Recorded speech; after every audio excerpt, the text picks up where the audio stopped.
ఎన్నో రోజు వైద్యమ్మా? 10వ రోజు వైద్యం. ముందటికి ఇప్పటికి పర్వాలేదమ్మా? చెయ్యి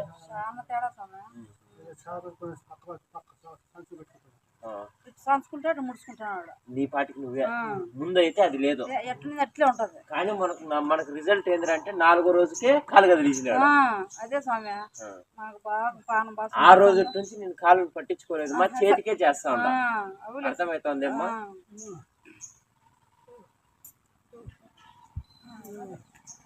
నా గ్లోజులు కూడా పగిలిపోయాయి.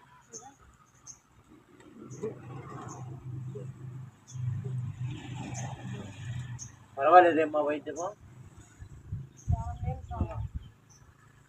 నీకెట్లుంది పెద్దప్ప? నీకెట్లుంది? చెయ్యి నీ పాటికి నువ్వే ముడుచుకొని నీ పాటికి నువ్వే లేపుతాను.